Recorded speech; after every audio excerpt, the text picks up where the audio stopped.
I will take the glory, wealth, and fame of anybody that rents my house. May my tenant's fortune become mine, and mine alone. Before you move into any rented apartment, ask questions, observe well, do your findings. Some roofs hide more than just walls. They hide darkness. Emma had just passed out of the NYSC orientation camp, happy, full of life, ready to begin his 1-year service as a teacher in a town he'd never been to before. But there was no corpers lodge provided.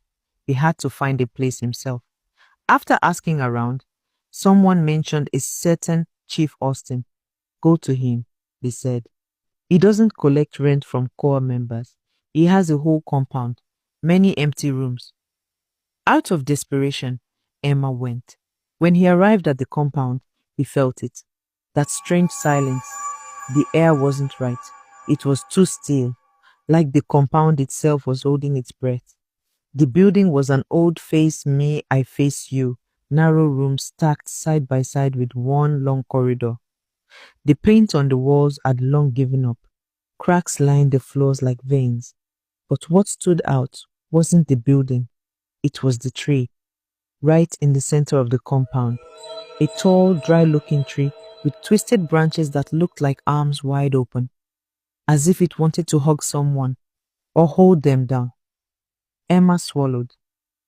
What kind of tree is this? He muttered to himself. He looked around and saw a tenant. They didn't greet. In fact, they didn't speak.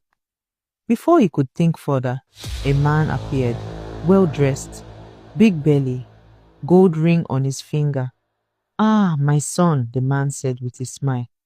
You're welcome. What brings you here? Emma introduced himself quickly and explained his need for a room. Chief Austin laughed warmly. You don't need to worry about rent, my dear copper. You can move in today. Take this key. Room 77. Room 77. Emma smiled. He was grateful. It all seemed like a miracle. He didn't know he just stepped into a story that would change him forever. Emma packed his small belongings into room 77. It wasn't much, just a narrow room with a tiny window and a creaky wooden bed. But it would do. It's just for 1 year, he said to himself. I'll manage. That night, after settling in, he rang his mother, the woman who had raised him with nothing but grit and prayers. He told her about Chief Austin and his generous offer. Anne, that's good, she said, her voice warm over the phone. God will bless that man for helping you. Emma smiled, unaware that sleep was about to usher him into the first sign of trouble. That night, Emma had a strange dream. A man, tall and dark, wearing a full masquerade costume, was chasing him through a forest. Drums were beating in the background. He ran and ran, but the masquerade kept coming. Its eyes glowed red.